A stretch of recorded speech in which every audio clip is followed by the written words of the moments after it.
From 2007 to 2013, the SAF contributed to the international community's reconstruction efforts to restore stability in Afghanistan.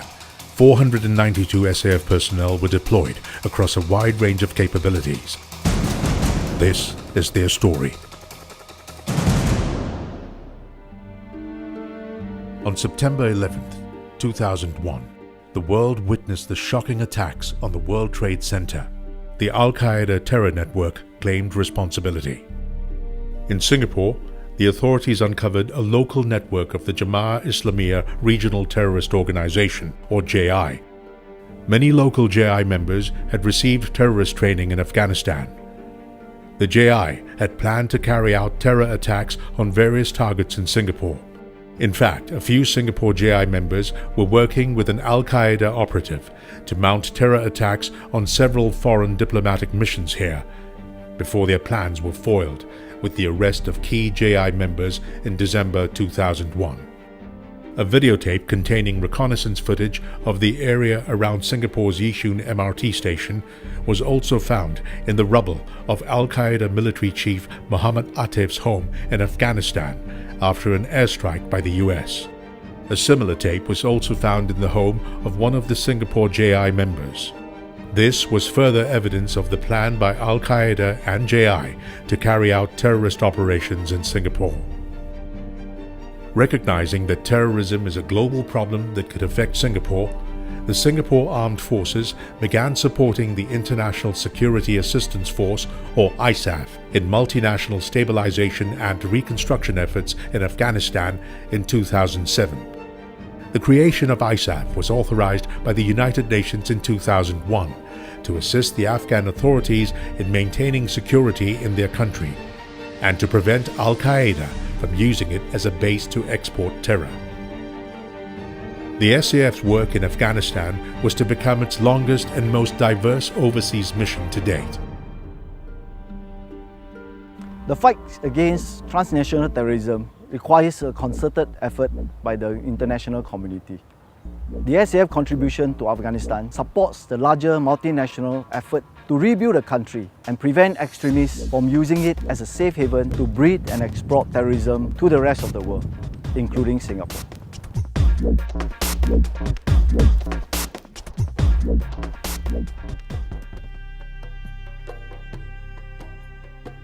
Afghanistan is situated between Central and South Asia, with a land area roughly 1,000 times that of Singapore. Its climate can vary between chilling winters and scorching summers. The rugged hills of Afghanistan stand witness to the nation's troubled past. From 1979 to the present, the country has seen numerous conflicts, including a civil war which eventually resulted in the Taliban coming to power. Al-Qaeda, leveraging on its close links with the Taliban, began using Afghanistan as a base to export terror to the rest of the world. Before the SAF joined ISAF's efforts, it sent in a needs assessment and survey team to gather first-hand information on the needs of the Afghan people, how the SAF could best contribute, and to understand the possible challenges for its servicemen. Okay, based on the assessment made during the trip, the NAS team put forward two main recommendations. One is the construction of a Bamian dental clinic within the Bamian hospital. Second is to construct breaches in Bamian itself. Before setting out on the operation, servicemen had to go through a pre-deployment training package in Singapore. This brought a sense of realism to the training and refreshed servicemen on critical skills relevant to what they could face on Afghan soil. Each serviceman also underwent additional training in Kuwait before deploying to Afghanistan.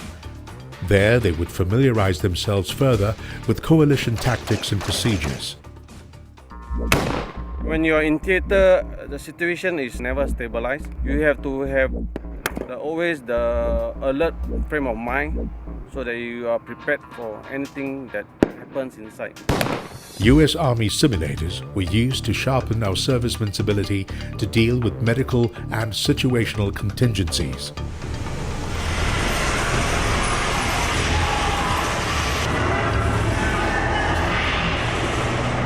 Quickly,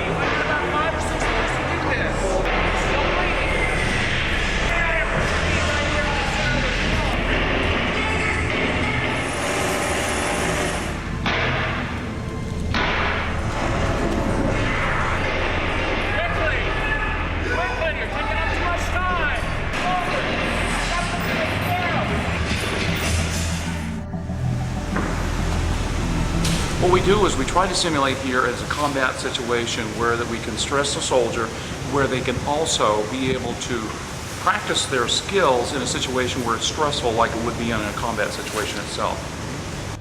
Such realism in training was necessary, as servicemen were soon to find out that the missions they were about to face were both challenging and potentially perilous.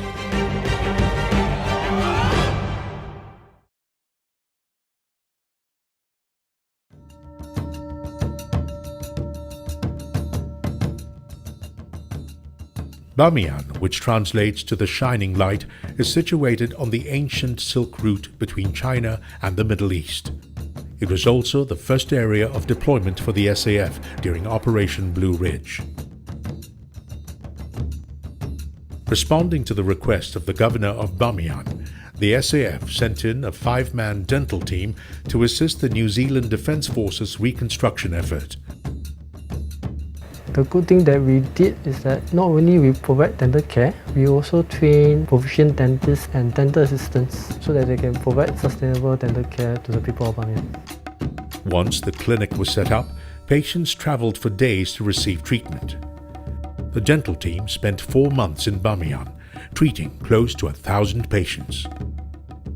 Apart from overcoming the language barrier, servicemen also had to be sensitive to the social norms of the Afghans. The SAF's construction engineering team faced a difficult situation trying to complete their task of building bridges, and the challenge wasn't just a physical one.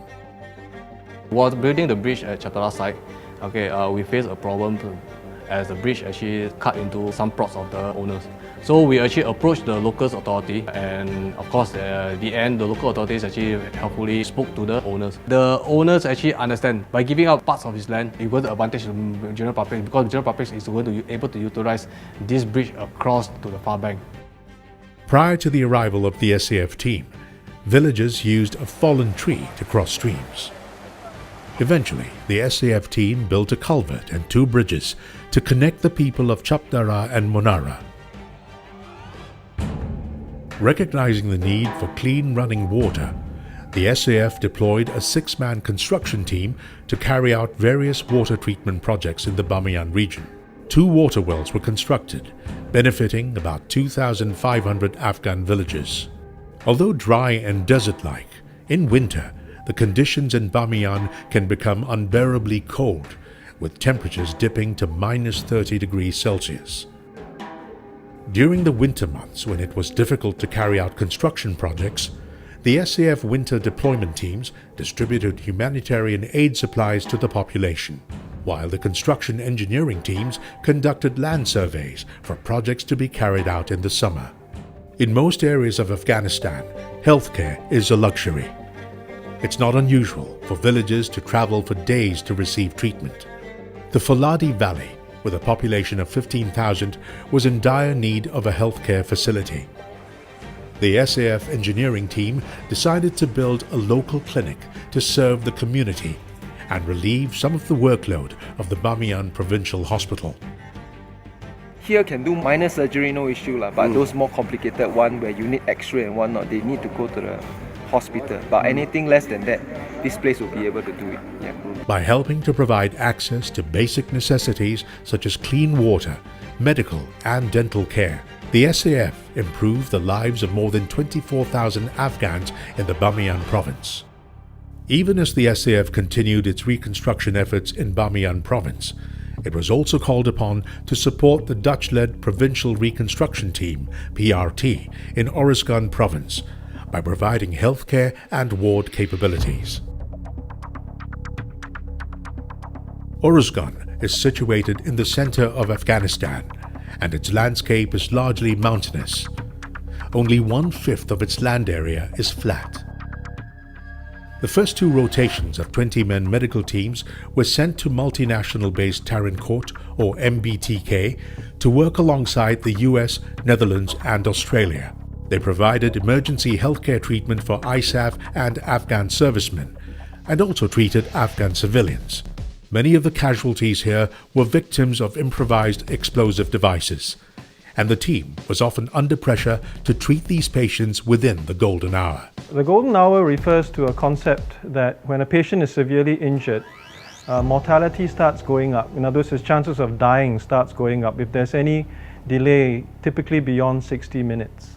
There was one occasion when we took 9 patients in a space of an hour. Now, you have to understand that we have 2 operating theatres, 3 ICU beds. It was an example where the requirements were going to exceed the resources. And that's what runs through your head when you see these patients. You are constantly trying to assess and reassess them. Major NS Dr. Philip Yao was one of a team of 3 operationally ready NS men that included 2 surgeons and an anaesthetist who put their civilian jobs on hold to join the SAF's efforts in Afghanistan. I think the bigger difference is not so much the difference in clinical practice. The difference is being away from home and family and away from a civilian routine in a military setting. That's probably the bigger difference than the actual clinical care. With the spike in rocket attacks by insurgents on Tarin Court, ISAF was looking for ways to better protect MBTK.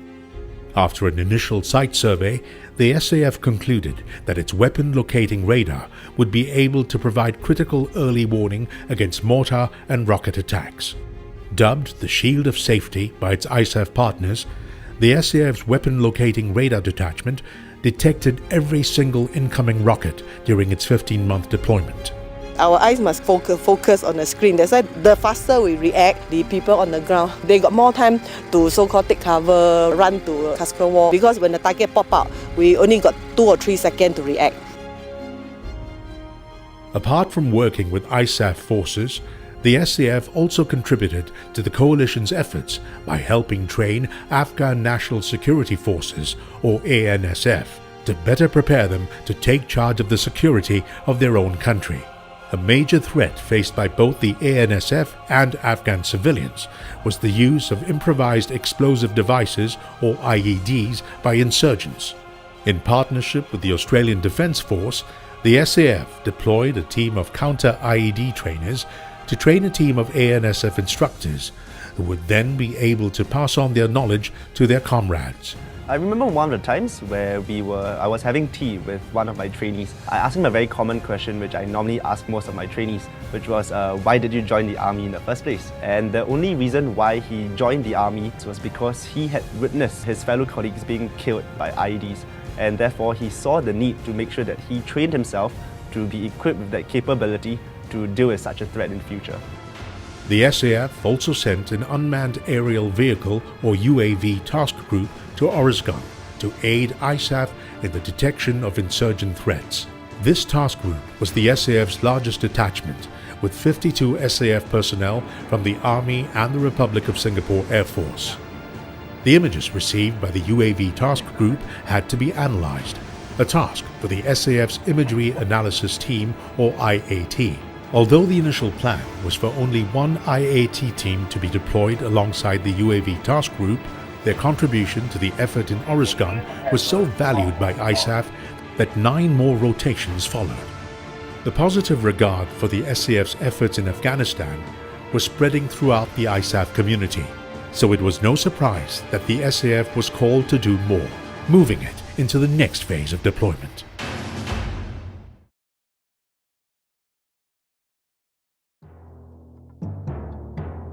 Kabul is the capital of Afghanistan, its largest city and a center of culture and learning. But before ISAF's military operations, Kabul was also used by terrorist groups as a base for planning their attacks. This was also where the reconnaissance video of the Yishun MRT station was found. To ensure the safety and security of its deployed troops, it was necessary for SAF commanders to be plugged into ISAF's command and control in theater. 6 national contingent commanders were deployed at ISAF HQ in Kabul, taking on the responsibilities of coordinating the SAF's deployments across Afghanistan and building relationships with ISAF counterparts. The National Command Element was deployed from November 2009 in anticipation of the SAF's increased footprint in Afghanistan. Our role as a National Command Element was to provide the support to our servicemen of detachment who are doing the missions on the ground, and also to ensure the safety and well-being of our servicemen in theatre. The SAF also expanded its contributions by providing training assistance to the ANSF. A team of SAF military institutional trainers joined an Australian-led team at the Kabul Military Training Centre to help the ANSF in artillery doctrine development and to train Afghan soldiers on the proper use of their artillery guns. A total of 28 live firings was successfully completed.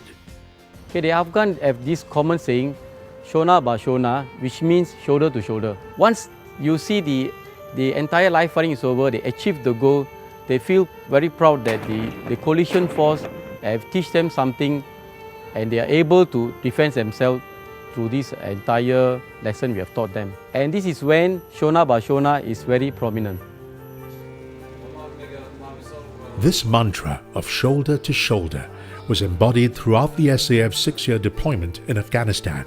The SAF stood shoulder to shoulder with its ISAF counterparts, assisting its partners where appropriate. In recognition of the SAF servicemen's efforts, some were awarded medals by their international counterparts. I am deeply honoured and humbled by the recognition they gave me. I guess it's a testimony and it speaks volumes of the quality of officers that have played a part in the overall mission in Afghanistan. The SAF earned the respect of its international counterparts for its contributions in Afghanistan. A few months here we were getting a pretty high rate of indirect fire, and it gave us early warning that fire was coming in. It gave me time to take cover before the round exploded, only about 40 metres away. So I owe a lot to the Arthur Detachment. I've got to say, very professional. I have a very high regard for the Singaporean Armed Forces, for their leadership and for the way the soldiers conduct themselves professionally around this base and in the way they do their job. They are on time, on target every day. The most important thing that they provide, the world-class intelligence and the information to the soldiers on the ground. It is an honor to serve with the Singapore soldiers who are absolutely professional. The Singapore Army has been a valuable contributor to the ability of the Afghans to take the lead. From training their artillery forces to supporting us with intelligence, surveillance, and reconnaissance capability, to assisting us in our strategic communications, to the medical and dental support, all those contributions is also something that the people of Singapore should be proud of. Words of appreciation also came from the Afghan military and civilians who directly benefited from the efforts of the SAF. I fully appreciate the support of the Singaporean military here, and they had a big contribution for Bamiyan people. دیگه همکارایش بسیار متشکریم که از ما سالی به تمام اینجا بوده کار کردن نظارت کردن بسیار خوشحال هستیم.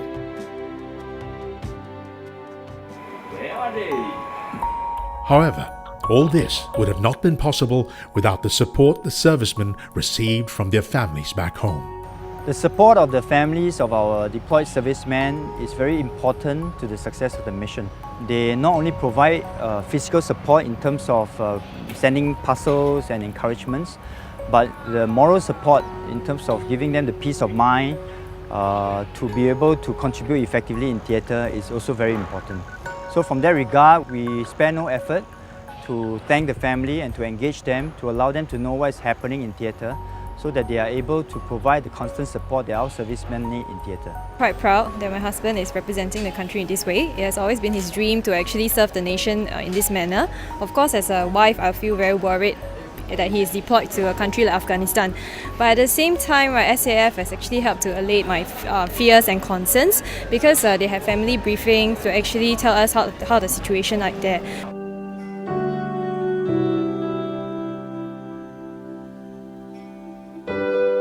With the Afghan National Security Forces close to assuming full responsibility for the country's security, the SAF concluded its deployments in Afghanistan. To mark this occasion, a ceremony was held at multinational base Tarankote, officiated by Chief of Army Major General Ravinder Singh. Today marks a significant milestone for the Singapore Armed Forces as we complete our 6-year-long operation in Afghanistan. Our operational journey in Afghanistan has been a successful and fulfilling one. We have gained much operational and professional experience by working alongside our coalition partners. On behalf of the Singapore Armed Forces, I thank you all once again for the valuable support that you have given us. It has been a great honor and privilege to serve alongside with you, and you have our deepest respect and gratitude. By June this year, the SAF will conclude our deployments in Afghanistan. By then, the SAF would have completed 6 years of operations in Afghanistan as part of an international coalition. 6 long years, 6 meaningful years, 6 dangerous years. Singapore can be satisfied that the SAF has done its job well in preventing the export of terrorism from Afghanistan and preparing the Afghans for self-governance. These were our 2 missions, and I think we've done it very well. The SAF's will to assist the international community in the global fight on terrorism was demonstrated through its efforts in Afghanistan. Operation Blue Ridge will be remembered as a time when the SAF stood side by side with its international counterparts to effect a change in the lives of the Afghan people. Side by side, shoulder to shoulder, Shona ba Shona.